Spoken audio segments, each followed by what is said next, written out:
Hi everyone. Hello. So this is my sister Laura. In case you haven't seen our other video, my other video that I've uploaded, this is my sister. And today we're going to be having a chat about book sequels. Book sequels are kind of interesting because it depends, I think, on the genre, what the subject matter is, and because because we're going to be talking about your book that you're reading at the moment, and also the amount of time between the original text and the sequel. Yeah, definitely. Yeah, definitely. Okay, so do you want to start off on what you're reading at the moment? Because I'm not reading this book, by the way. I've read the first original text, but I haven't read the sequel. So our tastes are rather different. They are. I'm 120 pages away from finishing this mammoth book. I've got that much left. Yay. Which is, it's the 8th. Is that the 8th book of the series? This is the 8th book in the Outlander series called Written in My Own Heart's Blood. I started Outlander in September of 2014. And it found me when I needed it most because I was going through some stuff, and I think that I needed the fantasy element of this. Yeah. To just have a break, take the edge off. Yeah. So you've got Outlander, Dragonfly and Amber, Voyager, Drums of Autumn, The Fiery Cross, A Breath of Snow and Ashes, An Echo in the Bone, and finally Written in My Own Heart's Blood. And Diana Gabaldon announced the title of the 9th novel, which is Go Tell the Bees That I Am Gone. Oh. Because it's a Celtic tradition, because these books are set amongst the Highlanders of Scotland. It's a Celtic tradition that a beekeeper, who Claire is, tells the bees that they are gone when they either go into battle or they die. So is it easy to say possibly that that's going to be the last one, or it's building up to the end? I think because it's so complicated. It's not complicated. It's just these books take place over almost 40 years of Scottish and American history. And we've got time jumping as well, haven't you? You do. The course. Yes, but that's not really the main focus of the book. That's more of a subplot. Okay, right. So as you can tell, I've only read the first one. I haven't read any further. Sorry. She really has only read the first one. Yeah, because I couldn't, because that was just because the writing style of the author I couldn't get into. But I persevered through the first book. But I did try. Yes, you did. But what I'm saying is the American Revolutionary War is not yet over because it is 1778, I think. Oh! Nope. Usually the dates are at the beginning of most of the chapters, and this time they're not. This section, they decided not to do that. That's really good, choice of the author. I'm sure it's 1778. Well, it is 1778, yes. 1778, so, right. And the American Revolutionary War didn't end until 1781. 81, yeah. Yorktown. Yeah. Thanks, Lynn. Lin-Manuel Miranda, Hamilton. I wouldn't have known that otherwise. So there's at least another 2 years, and the Battle of Yorktown was an enormous battle. So we've got at least another 2 years of the American Revolutionary War to go through, and that, I reckon, will be the next book. And I think there will be one more after that, and then it will be 10 and done. Right, okay. Now, for me, this book is a series, but is a sequel a standalone thing, or is a sequel? Well, this is the thing, because series? you can have a situation, which is what I'm going to bring up in a bit, where you've got an original text, and then the author decides to write a prequel, so it becomes the sequel, which is really weird. Or the other book that you're reading at the moment. Yeah, after you.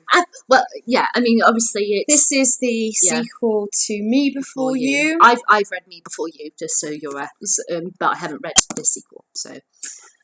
And I'm only 11 chapters into it, so I mean I've got another, I think it's 30 chapters, so I've got ages left. Yeah. But from what I've read so far, I'm a bit like, Jojo, why? Why? I think it's that debate of, is it for the money? Is there a purpose to this? What is it? Because you said it's rather fan fiction-y, didn't you? A little bit. Yeah. For me, it's quite fan fiction-y, and not that I think that in itself is a bad phrase, because there is some fan fiction out there which is just as good as published material. Yeah, I agree. Totally agree with that. But there are some where it's, clearly. I think that I reckon that Me Before You, I mean, obviously there would have been film buzz around Me Before You. You know, a production company would have optioned it, would have bought the rights for it. Yeah. Long before we even knew that it was happening. Oh, yeah.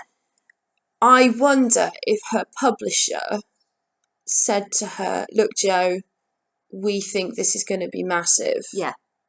Perhaps you should see if you can write a sequel. Yeah. And she has. I think, no, I can't even say anything about it because I don't want to spoil it for you. But I'm wondering whether or not it's like, if she made the right choices. It's almost like The Office. When you make something so good, you set it down and leave it alone. Oh yes, yeah, you don't play with it, or like Gavin and Stacey, you just don't go back to it. When Diana Gabaldon published Outlander, I believe she already knew that she had a deal to write a sequel. Oh right, okay. I think I could be wrong there, but the point is that it's 8 books in, and I'm still in love with it, and it's still going. Mm-hmm. I do think you have to be very careful. I mean, I think fantasy lends itself to series and sequels beautifully. Oh yeah, but you've got to be careful in some regards. I don't think that contemporary novels do. Yeah. It really is, I think, a genre thing. Yeah, should we talk? Because you talked about a history one. Let's talk about a history one that I've read. I can't remember, have you read Just Pillars of the Earth? Or I got like a third of the way through it and I had to put it down. I have read both these Ken Follett novels. They're over 1,000 pages. It kind of like, the Diana Gabaldon ones. The first one is The Pillars of the Earth. With this was the dramatized cover because I couldn't get the original. I love that drama though. I know, the drama is amazing. The drama is beautiful, absolutely incredible. And World Without End, which by the look of this drama, the producers just kind of took the title and did whatever the fuck they wanted. So. Am I wrong? No, you're not wrong. It started to follow the structure of the story, and then they went kind of crazy with it, and weird situations happened, and the last episode was like, what is this? The ending especially was, I just didn't get it. I remember watching it thinking, what?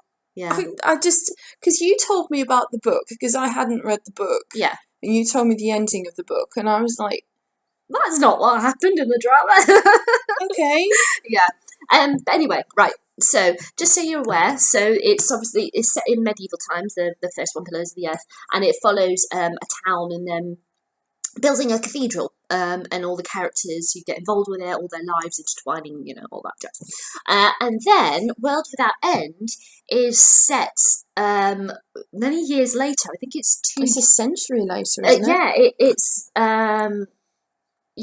what, 1327 in that one. That's 11. Yeah, so isn't it? It's about a century later. Yeah, so I was going to say there's multiple generations later, and you're meeting all the ancestors, descendants and stuff, from the characters from the Pillars of the Earth, and what's happened to them, and with the cathedral, and how it affects their lives, and so on and so forth.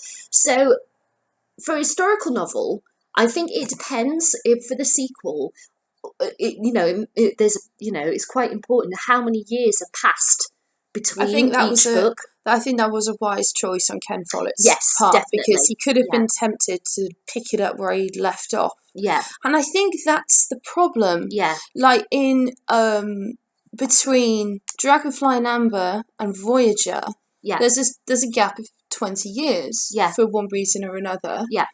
And that is brilliant because it gives Claire and Jamie, the two lovers in it, enough of a gap to have lived another life. Yeah. And to be strangers. And I think also with a shared history, it's kind of nice that you've got totally new characters. Oh yeah, You've got, that is, it gives a clean slate, as it were. Yeah. But you're still finding out so much information about what happened to those characters after the book ended, the original book ended. So, yeah, I think it depends. The weight of the time span greatly affects the book. Like the ending of Harry Potter. Yeah. The 19 years later segment. Yeah, the epilogue, yeah. You could argue that's not necessary. You could argue. Because the point of the 19 years later bit is him seeing Draco, is the completing of the full circle, obviously. Yeah. But if, I mean, Get it. What is the line before then? Hang on. I've got quite a collection of books on my floor. She really does. There you go. It's there. Like, this is the last paragraph, right? Before the 19 years later. 19 years later. That one's more trouble than it's worth, said Harry, and quite honestly, he turned away from the painted portraits, thinking now only of the four-poster bed lying waiting for him in Gryffindor Tower, and wondering where the creature might bring him a sandwich there. I've had enough trouble for a lifetime. The end. Or I think maybe another paragraph to round it off. But I wonder if there was like a version without it. Yeah. Would it there be probably better? Was at one point, but I think it may be because I'm not being funny. In the film, it's better because you get the swell of John Williams' music. Oh yeah, I do love that. I do appreciate that. But the makeup and hair people. No, they had to do it twice because that's the second version. Because the first version they were made really old. They were made really old, and it was like, didn't work as well. Like, I'm not being funny, but you can make Francis Delator look like a giant, but you can't make them look in their 30s. I mean, I'm 33, and apart from probably putting on about 4 stone, I've had kids. I've had 2 kids, but like, I don't know. Do I look the same to when I did when I was? Well, I did 16, probably. I don't know, but okay. So, talking about fantasy, what happens when the original text? In this case, I'm going to give the example of the Cassandra Clare, Mortal Instruments series becomes a sequel because she then, halfway through writing this range of books, she then brings out a bunch of prequels. Now, there is an argument as to what order you should read these books. Should you read them in published order, in that she wrote like 4 of the Mortal Instrument books, then she wrote the prequels, and then she carried on the rest of the series of the Mortal Instruments. Now, there's lots of people in the fandom that say, right, you have to read them in the order that they were published, which, okay, I can understand, but at the same time, for this book challenge, I reread the Mortal Instruments and read the prequels, but I did it in the order of prequels first, then the Mortal Instruments series. And I found that really made a really significant impact, because there's certain, like, jewellery and swords and certain events which have more significance to me, that happens in like the first couple of Mortal Instrument books, that I wouldn't have realised if I had read it in the order that it was published, where I would have read the first 4 Mortal Instruments first and then the prequels. Right. So I think, that was to me, I know obviously it's something for fantasy, you're able to do things like that. That was a weird choice. And what is also frustrating is that Cassandra Clare's writing style has significantly improved over time. You've got, the writing style, especially the first couple of Mortal Instrument books, I have to say, compared to these prequels, is like, you know what I mean? So it's very strange if you're going, brilliant, Yeah. Yeah, no, I see that. Well, or in my case, what I'm saying is probably better is brilliant air. But, but at least then you get more, the air. Have you got Lady Midnight more yet? depth. No, I don't have that one yet. Are you going to read it? Yeah, I think I probably will, but I haven't got it yet. It gives it more life. It makes the world open up more, which is what I love about Harry Potter, because there's so many elements that you go wow over just little tiny sentences. I was a bit of a Harry Potter phobe for a while, because I was too old when the books came out to get in the fever of it. Yeah. I was 18 when the first film came out. Yeah. And that was very much marketed to children, yeah. as was the second one.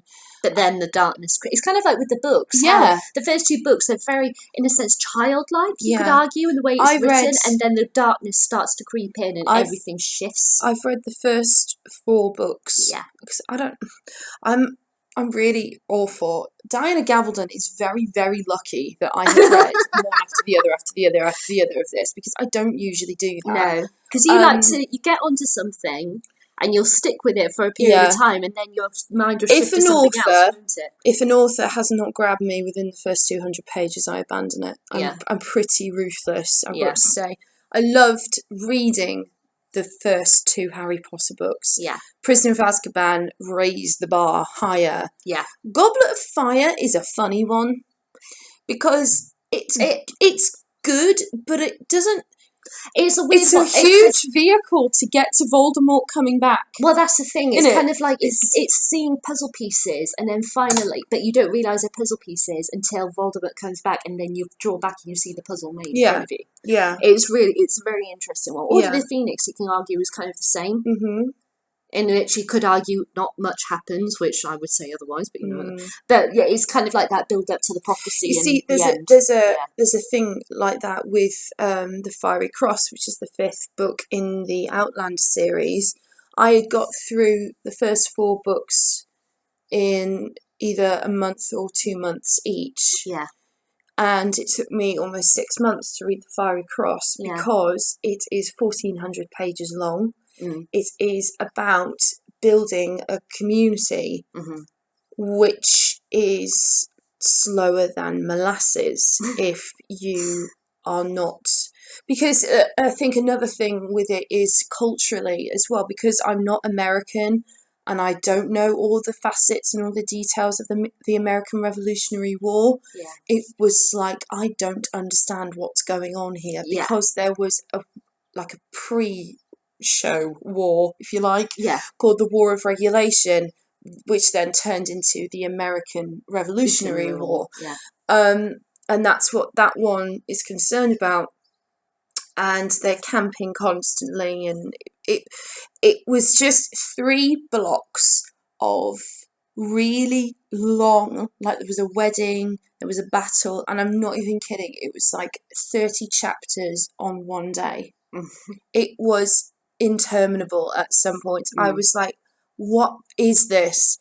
And it took me 6 months to wade through the Fiery Cross. But, however, at the end of that, I realised that what Diana Gabaldon had been doing was she had been world building. Yeah. So that for 6, 7, 8, 9, when it comes out, the world is established and she can just move the pieces around the board as much as she likes. Yeah. And it's the same with Game of Thrones. Yeah. Yeah. Isn't it? Yeah. Totally. You have to build a world in order to have a world to play in. Oh, yeah. You know? Yeah. And that takes time. Yeah. And that's allowed. Yeah. But so, go on, what are you talking about? So the last bit I just want to talk about is crime genre, and it's very interesting. And I've got here, because we were talking about J K Rowling, her crime novels under the name of Robert Galbraith. They are amazing. I have to read them. I know. Yeah. Look, 120 pages and I'm free. Yay! Right, so these crime novels, they're absolutely brilliant, but what I especially love about crime novels, and it's the question of sequels again, of how much you link back to the previous books and such. Yeah. Because with crime, it's very interesting, because if you think about it, even like TV crime, I'm just thinking in a different way of presenting the world, every single crime is different, but you've got the ongoing storyline of relationships, like Inspector Morse, and it's that kind of thing. That but that didn't really happen though, because it always falls stalled. Do you want to go for a drink? No. Do you want to do this? No. Oh, I'm gonna look at this older, slightly more sophisticated than me Oxford Don, who invited for a drink and then get beaten down at the end when you realise that she's been having an affair with a murder victim over and over again. But if you think about it also, but with TVs, but just kind of think about how they can do one book in 2 hours. Yeah. Yeah. Whereas the books is going to have so much more information, so much there, so they can take elements of like conversations such like from book 3 and present that spread over episodes 4, 5, and 6. Or something. Do you know what I mean? So so for TV and film, they're able to play around with those conversations more. But for books, it's very interesting. And I have to say, you can pick these up individually, but Cormoran and Robin, the detectives, as it were. Well, Robin began as his secretary, and it's developed into now she's partner of the firm. Basically, she does detective work with him, and they've got a very interesting relationship. And what I love is that it's a man and a woman, and there's nothing sexual about it. There's nothing. It's none of that. That is it good. is pure friendship. Yeah. And there's in the first book, there's a section where he gets, he has issues with his fiancée, and he gets completely wasted to the point where he can't even stand up. Right. And she comes to his aid and gets him home and puts him to bed and makes sure he's okay. And then in the next book, is that a second or third one? I can't remember which one it is. Robin has a complete meltdown over her fiancé, and she gets wasted. She doesn't drink. So she gets wasted very quickly. So she's like, 2 glasses of red wine and it's just over. Exactly. So he automatically can tell there's something wrong, even though she's not saying anything in the office. And he's like, right, okay, I'm just going to keep it. He's concerned. He keeps his eye, and he rescues her. And it's and I love that so you've got that underlining relationship development. Yeah, but it's on a completely different level. It's like Harry and Hermione, isn't it? Yeah, there's a smartness to relationships when written in crime that you don't get in other genres. That I find. No, I disagree. I disagree because, or at least maybe it's just in those novels. Maybe it is because she's so good. It's ridiculous. I know. But she's amazing. Like Harry and Hermione, I know the films alluded to it in that one little moment in Deathly Hallows Part 1 when they're dancing. But that was kind of I never thought, oh my god, these two have to get together. No. Never thought that in the slightest. No, absolutely not. And you know she's more suited for Ron. Men and women can be friends. Exactly. It is possible. These crime books are absolutely brilliant. She's written that it's possible for two people to be friends that are opposite sex and not have any relation screw-ups or anything, because it's just strictly... Because Robin wants to be accepted by Cormoran for her mind, for her abilities, for her understanding. And she sees things that he doesn't see in cases because he can't understand from the perspective. Right. He can't strike up a conversation with a mother or something undercover because he doesn't have that, that maternal thing. But Robin has more of it, and she's into acting when she was younger, so she can play on it. And I really like about J K Rowling's writing is her names are so quirky. I know it worked for Harry Potter, but what's the guy? Is it Owain Quine? Is that the second book? The writer that's Owain something. Owen Quine. Yeah. Something. See if I can find it. If it says. Owen Quine. How did I remember that? I haven't even read the damn book, but I remember because you've read the cover and you've gone, "Oh, I'm going to read this." I do have all of them. I've got them all. I just haven't read any of them. But no, I do think there is one trope which YA fiction in particular relies on so much, and that is the love triangle. Oh my god. It just, and especially because of so many sequels that we do. And I have something to say. They don't stop with sequel, do they? It's kind of like, it's ridiculous with I have to say something as well about adults reading YA. Yeah. It is perfectly alright to do that. It's just a marketing thing. It doesn't mean you're not allowed to go into this section. But it's so annoying that it's in the children's section. Yeah. Why? It's a form of fiction. Why are you sticking I've read Twilight. I've read Harry Potter, which is that YA? Probably not, is it? It's probably not. It's now in. Well, it depends. No, it depends on which cover. Because if you've got the children's cover, which is these ones, they are in the children's. They're in the children. If you get the adult cover art, then they're in the fantasy section. Yeah. So what is like fantasy then? Is it grown up children's fiction? Is that what that is? I don't know. It's something else about fantasy. There are 2 authors. There's Brandon Sanderson and Trudy Canavan, and I look at their books and I drool at the covers because the covers are so beautiful. Yeah. But I get so intimidated by high fantasy. Yeah. I think it's one of the reasons why I didn't make it through the end of the Lord of the Rings. Really? Yeah. God. Because I love know that you kind love of stuff. Tolkien, don't you? I do. I absolutely do. Tolkien doesn't I want to really live in do it. Hobbiton. Well, You know what I mean? Kind of that world where it's so. Well, you go to Hobbiton and I'll go to Fraser's Ridge. But, deal. Tolkien.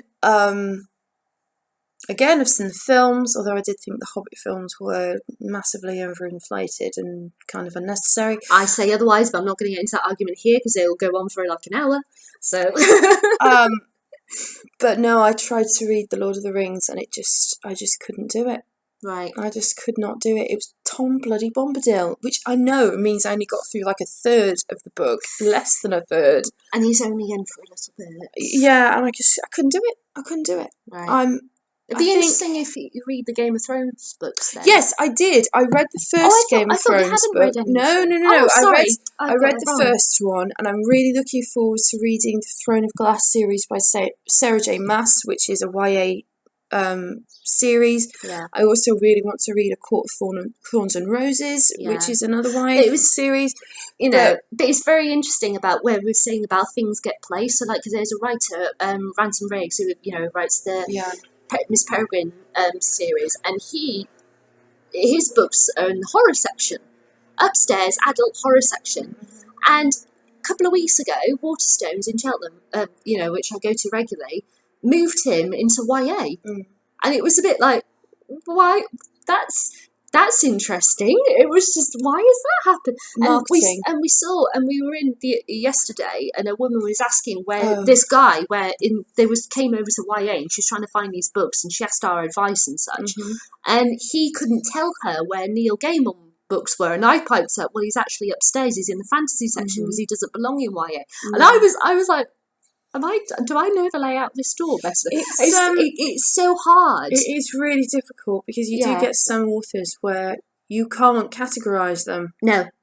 And I admire that. Yeah, I admire that too. Admire that. But it's frustrating when you go into a store and you have to figure out how they've categorised them to find it. Yeah. So what makes a fantasy novel, yeah, but a YA novel, which is set in a fantastical situation, a YA novel? Yeah.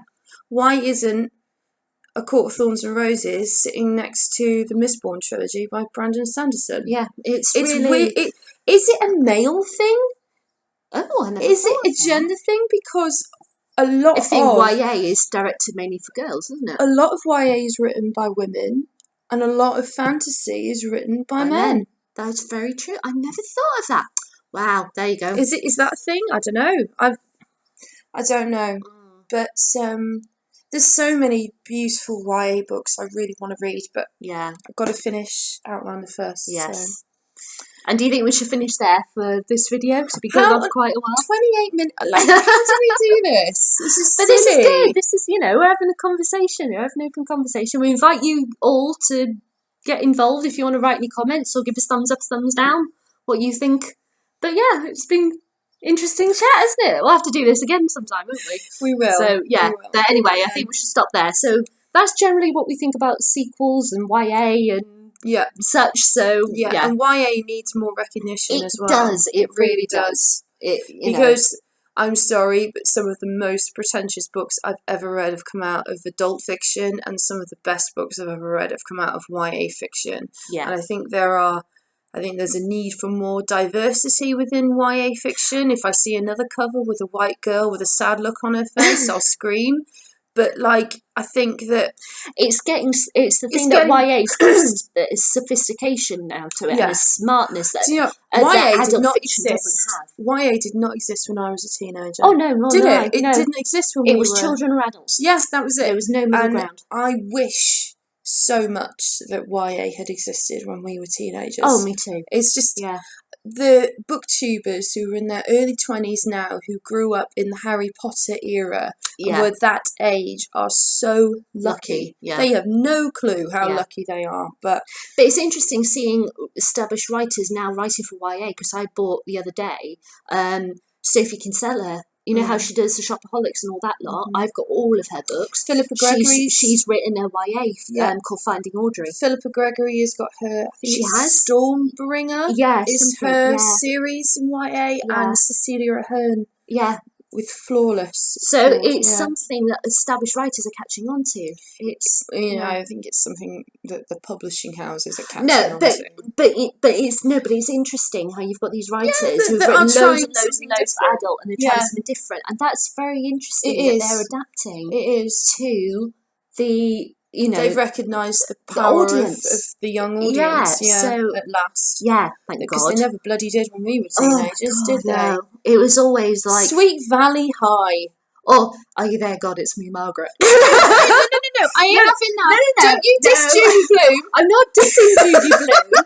I'm not dissing Judy Blume. I'm saying that was the alternate, wasn't it? She's still on the shelves at Wolves. I'm not dissing her, Laura. I liked her, else I wouldn't be still reading to this day. I know. No, but I'm saying that was the alternate. It was Sweet Valley High. It was Sweet Valley High or Judy Blume. And that was it. Yeah. That's all we got. I know. But times change. So thus we went to our mum and dad's book shelves. Jane Eyre, Wuthering Heights for you. Tolkien and such. And it just... I can't stand Wuthering Heights. Again, I'm not going to go into that argument or else I'll be here for another hour. It's a hate story about two crazy horrible people. I love it! Right, so anyway let's going to stop because this is just going to carry on forever. Right, okay, so I hope you like this video and you hung on this long to watch, if you have, thank you. Thank you. That's brilliant. Bye. See you later. Bye.